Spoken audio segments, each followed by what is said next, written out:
Ah oui, tu tires où tu pointes, c'est un peu facile, mais ça correspond un peu à la vision qu'on en a.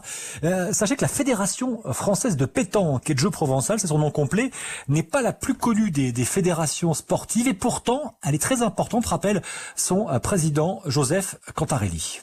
C'est 300 000 licenciés, c'est 6 000 clubs, c'est 400 écoles de pétanque, donc c'est une grosse fédération non olympique. Je crois même que nous sommes dans les 10e des fédérations au rang des licenciés. Mais surtout, nous avons aussi des millions de pratiquants. On peut estimer des pratiquants à 5 millions, qui ont des boules dans leur coffre et qui jouent un peu partout, en terrain libre, en loisirs, en passe-temps, voilà. Installé dans l'est de la France, ça s'entend un peu à l'accent, région particulièrement touchée par l'épidémie. Joseph Cantarelli vient tout juste de finaliser son plan de reprise des activités pour cette fédération française de pétanque et de jeux provençal. Il attend le retour du ministère des Sports. La priorité, c'est la reprise dans les clubs, évidemment. Elle ne pourra se faire qu'avec des restrictions et des mesures assez contraignantes, évidemment, concernant la santé. Et avec des limites en nombre de personnes.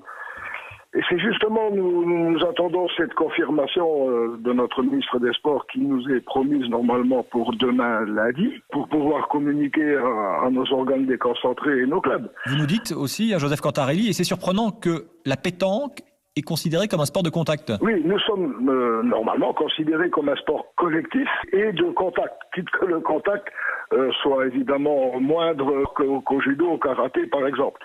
Mais nous sommes en présence rapprochée, donc il nous faudra faire attention, et c'est ce qu'on a fait dans notre plan de reprise, aux distanciations entre les personnes.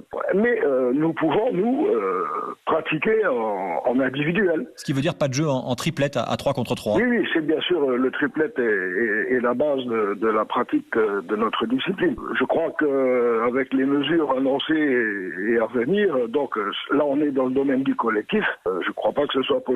Et le mondial La Marseillaise, l'événement majeur de la planète pétanque, il devait se tenir début juillet. La 59e édition de ce mondial, La Marseillaise, a pour l'instant été reportée du 30 août au 3 septembre, mais il y a toujours des interrogations. Le point d'interrogation vient du fait du calendrier annoncé, n'est-ce pas, par le gouvernement. Ce calendrier mérite d'être précisé. Il y a une période annoncée d'interdiction de compétition collective et une contrainte supplémentaire de personnes en présence de plus de 5000.